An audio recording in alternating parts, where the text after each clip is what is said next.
Hello guys, so I'm back. So let's start our video Charak Viman Sthan chapter 8. So let's pray first. Om Dhanvantre Namah. Om Dhanvantre Namah.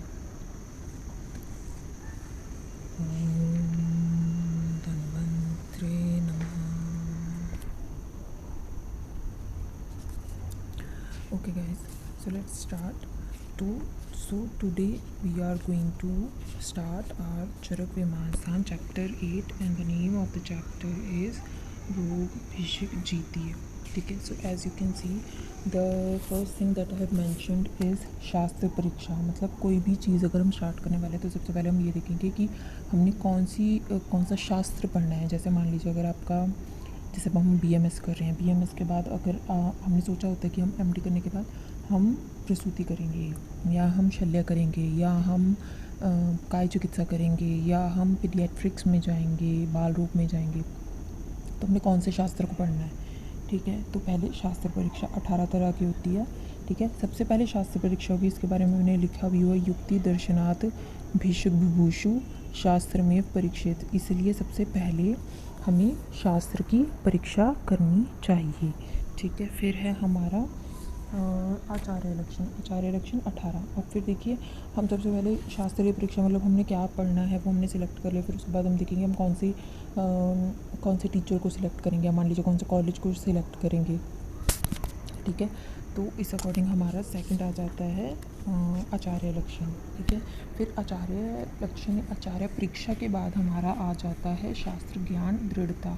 मतलब अगर हमने अपने शास्त्र को ज्ञान अपनी नॉलेज को बढ़ाना है तो हमने सबसे पहले क्या करना है, अध्ययन पढ़ें, बार बार पढ़ें, लगातार पढ़ें. फिर अध्यापन पढ़ाएं, मतलब किसी और को भी टीचिंग दें, मतलब जो भी आपके पास नॉलेज है उसे आगे बांटें. फिर है तद्वित संभाषा, अपने ज्ञान को बढ़ाने के लिए तर्क वितर्क करें. ठीक है, जैसे आजकल हमने देखा होगा कितनी कॉन्फ्रेंसेस चल रही हैं. ठीक है, या कितने ही मतलब या कहीं की बार ऐसा होता है कि हम कोई केस ऐसा है जो हम अपने फ्रेंड्स के साथ डिस्कस करते हैं, कभी कभी किसी और के साथ डिस्कस करते हैं, तो उसे तद्वित संभाषा के अंदर आ जाता है. फिर है अध्यापन. अध्ययन तो खुद से खुद पढ़ना, इसमें ऐसा कुछ भी नहीं. अध्यापन में क्या लिखा हुआ है, शुक्ल पक्ष तिष्य हस्त श्रवण, इनमें से कोई भी एक दिन. ठीक है, इसमें से कोई भी एक दिन अध्यापन का सिलेक्ट करना है. फिर है कषाय वस्त्र संहिता. ये जो पहला वाली मैंने जो चीज़ बोली है वो टीचर के लिए है. मतलब जैसे शुक्ल पक्ष में पढ़ाना शुरू करेंगे टीचर हमें, या तिष्य या हस्य श्रवण, इनमें से कोई पक्ष में पढ़ाना शुरू करेंगे. और स्टूडेंट्स के वस्त्र कैसे होंगे, कषाय वर्ण के. ठीक है, फिर उसके बाद है न च एव अस्ति सुतर आम्य आयुर्वेद से पारम. मतलब आयुर्वेद का कोई सीमा नहीं है, आयुर्वेद का कोई पार नहीं है, आयुर्वेद अपार है. फिर है तद्वित संभाषा परिषद. अध्यापन के बाद हमने क्या करना है, तद्वित संभाषा होगी. अब देखिए संभाषा होगी भिषक के बीच में. ठीक है, भिषजाम सह संभाषित. Doctor should discuss anything with other doctor. ठीक है, इससे सबसे पहली बात तो क्या होगा, हमारा ज्ञान बढ़ेगा. दूसरा हमारा अंडरस्टैंडिंग बढ़ेगी, जिसे हमने विशारदम अपि च अभिनिवर्त्यति लिखा है, मतलब अंडरस्टैंडिंग बढ़ेगी. उसके बाद हमारी वचन शक्ति बढ़ेगी, हमें पता चलेगा कि कैसे किसी चीज़ को प्रेजेंट करना है, क्या हमें सोचना है, कैसे किस पॉइंट्स में हमने बढ़ाना है, वो सारा कुछ. संभाषा के बीच संधाय संभाषा, विग्रह संभाषा. संधाय मतलब जो फ्रेंडली डिस्कशन होती है, विग्रह मतलब जहाँ पर दो लोगों के मत एक दूसरे से नहीं मिलते हैं, वह है विग्रह संभाषा. फिर ठीक है ना, ध्यान से थोड़ा सा ऊपर लिखा है कृत्सरो ही लोके बुद्धिमताम आचार्य शत्रु शिचा बुद्धिमताम. मतलब बुद्धिमान पुरुष के लिए सारे संसार से कुछ ना कुछ सीखा जा सकता है. सारा संसार आचार्य है और मूर्खों के लिए सारा संसार शत्रु है. ठीक है, कृत्सो ही लोको बुद्धिमताम आचार्य शत्रु शबुद्धिमताम. फिर है संधाय संभाषा. संधाय संभाषा मैंने बताया था कि फ्रेंडली है. ठीक है, संध्याय से आप ऐसे याद रखते हैं संध्या के टाइम में हम जैसे चाय के साथ गपशप करने लग जाते हैं, तो आप संध्याय संभाषा फ्रेंडली संभाषा समझ कर चल सकते हैं. इसमें क्या है, ज्ञान विज्ञान वचन प्रवचन शक्ति संपन्न है। हमारा ज्ञान भी बढ़ेगा, विज्ञान भी बढ़ेगा, वचन बोलने की शक्ति, प्रतिवचन शक्ति सबसे सारे गुणों से संपन्न होती है। न च मोहो आदि का अंत ग्राही सयात, मतलब बेवकूफ़ लोगों की तरह एक ही कॉन्सेप्ट के पीछे नहीं, एक ही पॉइंट पर अटक नहीं जाना कि जो भी मैं कह रहा हूँ वो सही है, वो सही है, सही है, नहीं, ये संधाय संभाषा के अंदर नहीं है। फिर है विग्रह संभाषा, जल्पाज जल्पांतरम परावरंतरम, ठीक है, मतलब वादी को प्रतिवादी की योग्यता और अयोग्यता का विचार कर लेना चाहिए, ठीक है। विग्रह संभाषा में दो तरह की होती है, ठीक है, मतलब पक्षी विपक्षी वाली हो जाती है। मैंने बताया था ना, दो लोगों के मत नहीं मिलते हैं तो उसके अकॉर्डिंग, ठीक है। तो एक मैंने साइड पर एक और छोटे से टेबल में मैंने लिखा हुआ है जल्पक गुणाच, मतलब डिबेट करने वाले के गुण क्या होने चाहिए, मतलब जिसके साथ आप डिबेट कर रहे हैं, ठीक है, उसके क्या गुण होने चाहिए। वो श्रुत होना चाहिए, मतलब उसने बहुत कुछ अध्ययन किया हुआ है, बहुत कुछ सुना हुआ है। विज्ञान धारण शक्ति है उसकी, मतलब स्मृति है, प्रतिभा संपन्न है, वचन शक्ति है, ठीक है। दोषवत, अगर वो दोष है उसमें तो क्या दोष है, ठीक है, मतलब हमारे जलपक के गुण बता दिए। अगर जलपक के दोष हैं तो वो क्या है, कोपनत्व। मान लो कि अगर आप उससे कोई डिबेट कर रहे हो तो वो गुस्सा हो जाएगा, समझाने के बजाय अपना पक्ष रखने के बजाय गुस्सा हो रहा है। अवैशारद, मतलब ज्ञान ना होना, अंडरस्टैंडिंग ना होना उस चीज़ को लेकर। भीरुत्वम, मतलब बिना कारण से डर जाना, ठीक है। अधारणत्वम, धारणा शक्ति नहीं है। अनवहितवम, मतलब प्रश्न उत्तर करते समय सावधान नहीं है, मतलब हम कुछ और बोल रहे हैं और किसी और चीज़ का उत्तर दे रहा है, मतलब he is not paying attention, ठीक है। फिर उसके बाद प्रतिवादी के भेद क्या हैं, या तो आपका प्रतिवादी बहुत अच्छा होगा, मतलब प्रवर, प्रत्यवर मतलब अधम, फिर समूह, फिर परिषद। परिषद मतलब जहाँ पर ये सारा कुछ चल रहा है, ठीक है, वो कैसी होगी परिषद आपकी, या तो ज्ञानवती ठीक है, या मूड परिषद होगी, ठीक है। असेंबली मतलब जहाँ पर आप ये सारा लेक्चर दे रहे हैं, जहाँ पर ये वाद विवाद चल रहा है, वो है परिषद। फिर ये भी दो तरह की है, ज्ञानवती और मूड। मूड में भी और ज्ञान में भी सेम तरह की कैटेगरीज हैं। तो पहली है सुहृद, मतलब फ्रेंडली है, ठीक है, डिबेट भी चल रही है, और जो असेंबली है वो सारी फ्रेंडली है। और उदासीन मतलब न्यूट्रल, उनके किसी को लेकर कोई विचार नहीं है, आप जैसे मर्जी करके अपना पक्ष प्रेजेंट कर सकते हैं, they are going to listen to it. और प्रतिनिविष्ट मतलब एनिमी है, फ्रेंडली नहीं है आपके साथ, आप जो मर्जी बोल रहे हैं उन्होंने दूसरे का ही साथ देना है। वाद मर्यादा लक्षण, गाइडलाइंस क्या है डिबेट की। ईदम वाच्यम, आई शुड से दिस, ईदम अवाच्यम, मुझे नहीं कहना चाहिए। पराजितो भवती, मतलब ऐसा मैं कहूँगा तो इससे मेरी हार हो जाएगी, ठीक है। ये है हमारी वाद मर्यादा लक्षण। फिर है हमारे वाद मार्ग। वाद मार्ग है हमारे 44, ठीक है। We are not going to cover all these 44 वाद मार्ग इन वन वीडियो, ठीक है, तो थोड़ा थोड़ा करके। तो पहले तो वाद मार्ग हैं, तो वाद ही क्या है, ठीक है। वाद मैंने आपको बताया था, जैसे जल्प और वितंडा, ठीक है। शास्त्र पूरा, अब हम ये पहली बात तो ये हम जो भी अब ये सारा कुछ वाद मार्ग पढ़ रहे हैं, ये सब विग्रह संभाषा के अंदर आता है, ठीक है। तो इसमें वाद का क्या बताया, शास्त्र पूर्वक विग्रह कथ्यति, शास्त्र मर्यादा के भीतर रहकर वाद करना, ठीक है। इलॉजिकल नहीं, सब कुछ लॉजिकल होगा इसमें भी। वाद में जल्प और वितंडा। जल्प क्या है, पक्ष आश्रित्यो वचन, अपने पक्ष की बात कहना, ठीक है। वितंडा, अब वितंडा मतलब पहले ही ऐसे देखने में लग रहा है डंडा, ठीक है, मतलब ऑपोजिट, सही सी बात है, मतलब वो हमारे ऑपोजिट ही बात करेगा जो भी करेगा। जल्प के विपरीत मतलब जल्प के बिल्कुल ऑपोजिट। पर पक्ष दोष वचन मात्र में, अपनी बात नहीं बतानी है कि वो कैसे ठीक है, हमने सिर्फ दूसरे के पक्ष में हमेशा फ्लॉज निकालने हैं, ठीक है, मतलब दूसरे को उंगली करनी है, ठीक है, सिंपल भाषा में, ठीक है। फिर आ जाता है हमारा द्रव्य गुण कर्म सामान्य विशेष समवाय, ये सब हमें चरक के सूत्र स्थान के पहले अध्याय में हमें पता चल जाएगा इसके बारे में, ठीक है। फिर है प्रतिज्ञा। प्रतिज्ञा मतलब साध्य वचन। अब देखिए थोड़ा सा ना इसे इमेजिन कीजिए, जैसे कि अब यहाँ पर डिबेट हो रही है, ठीक है, तो इमेजिन कीजिए कोर्ट रूम है, ठीक है, कोई भी जो कटघरे में खड़ा हुआ है वो ये प्रतिज्ञा ले रहा है, मतलब जैसे गीता पर शपथ नहीं ली जाती, मैं जो कहूँगा सच कहूँगा, सच के सिवा कुछ नहीं कहूँगा, वही प्रतिज्ञा, मतलब जो कुछ कहूँगा मैं सच कहूँगा, सच के सिवा कुछ नहीं कहूँगा, मतलब साध्य वचन, ठीक है, ये है हमारी प्रतिज्ञा, ठीक है। फिर प्रतिज्ञा की बात होगी, वैसे इसका मतलब क्या, प्रतिज्ञा का मतलब विषय सिद्ध करना, मतलब मेरा जो टॉपिक है मैं उसे सिद्ध करूँगा, ये है प्रतिज्ञा, ठीक है, मतलब मैं जो कहूँगा सच कहूँगा, साध्या वचन।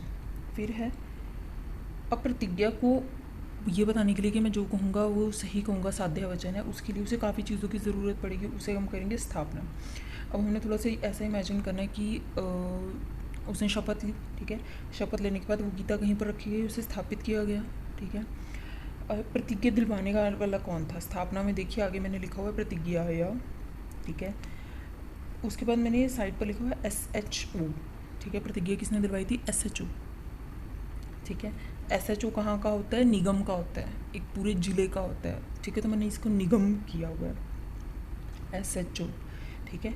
S से मतलब हमारा है, यहाँ पर स्थापना की बात कर रहे हैं। H से हमारा हेतु, O से है हमारा उपनेय, ठीक है, क्योंकि हम न्याय की बात कर रहे हैं इसलिए उपनेय, ठीक है। और निगम में एक SHO, तो निगमने, ठीक है। SHDO, क्योंकि इसमें दृष्टांत भी है तो थोड़ा सा तो ऑल्ट्रेशन करनी पड़ेंगी, ठीक है। तो यहाँ पर क्या हुआ, पहले प्रतिज्ञा ली किसी ने भी, ठीक है। फिर उसके बाद जो गीता जी थी उनको स्थापित कर दिया, ठीक है। प्रतिज्ञा दिलवाने वाला कौन था? SHO था, ठीक है। S से स्थापना, H से हेतु, O से उपनयन, और ये सब कुछ न्याय के लिए हो रहा है, ठीक है, उपनयन, इसलिए उपनयन।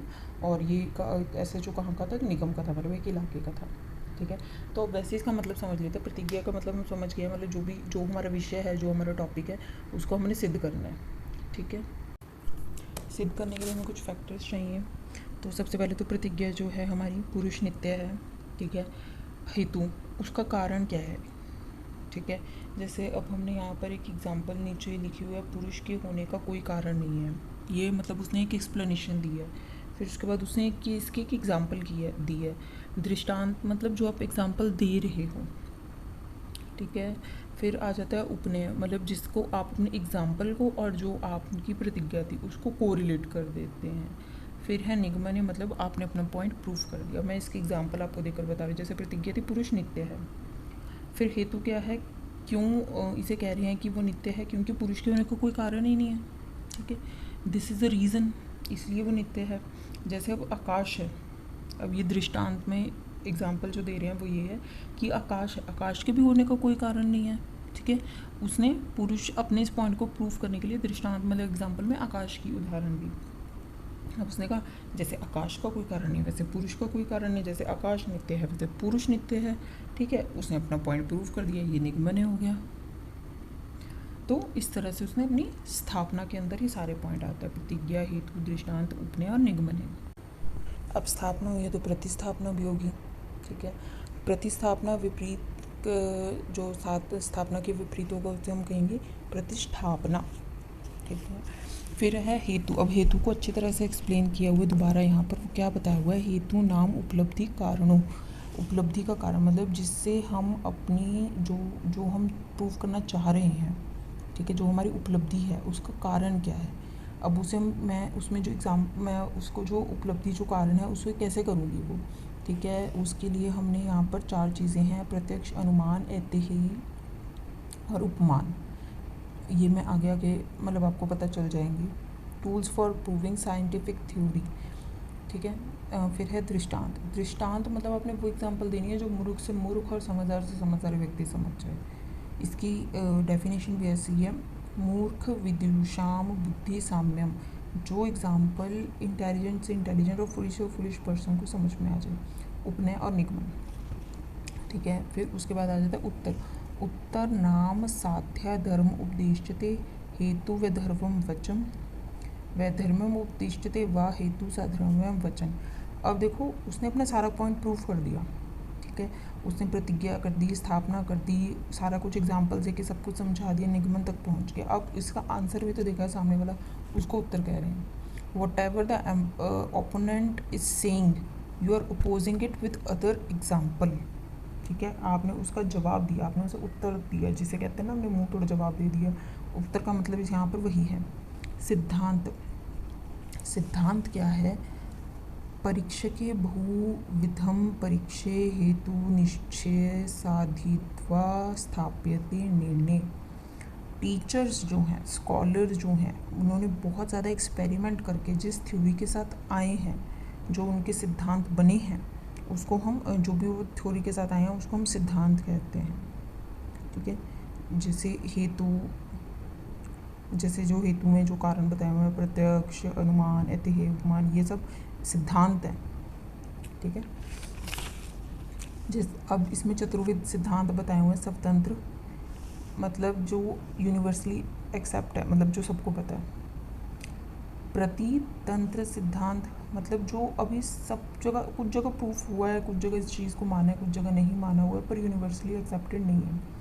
अधिकरण मतलब ये है कि आपने कोई एक ऐसी थ्योरी दी जिससे which is debatable is also prove the first one, और भी सिद्धांत सिद्ध हो जाते हैं। आपकी एक ऐसी थ्योरी जिससे और भी सिद्धांत सिद्ध हो जाते हैं। अधिकरण मतलब जिसको आपने सहायक लेकर और भी सिद्धांतों को प्रूव किया है। अभ्युपगम जो अभी वैलिड नहीं है रिसर्च में, भी आगे जाके उसका कुछ बेनिफिट मिल जाए, बट वो टूल ऑफ रिसर्च अभी वैलिड नहीं है, ठीक है।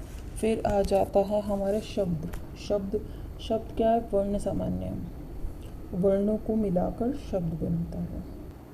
शब्द भी अब 4 तरह का है। दृष्टार्थ जो देख के पता चल रहा है, मतलब हमने कोई ऐसी चीज़ बताई जो साफ साफ हमें पता चल रही है। अदृष्टार्थ, अब अदृष्टार्थ में हमने जो एग्जाम्पल लिखे है वो क्या?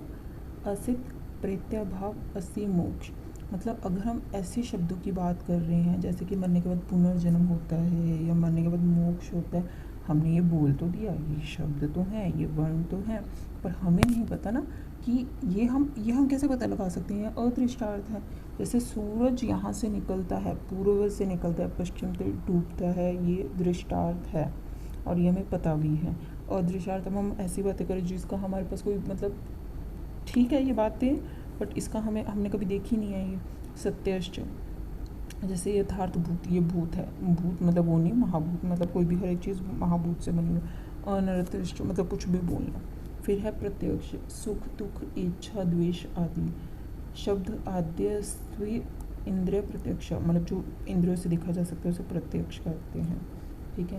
प्रत्यक्ष एक और डेफिनेशन भी हमने चरक मीमांसा में पढ़ी थी। सब इंद्रिय मनसा, जो इंद्रिय और मन से देखा जा सके वह प्रत्यक्ष। फिर है हमारा अनुमान। अनुमान भी हमने उस टाइम पे पढ़ा था। अनुमान तर्क युक्ति की उपेक्षा करता है। फिर है हमारा ऐतिह्य। ऐतिह्य मतलब जो हमारे आप्तोपदेश या हमें वेदों से पढ़ने को मिलता है वो है हमारा ऐतिह्य मतलब ऐतिहासिक। ओपियम क्या है?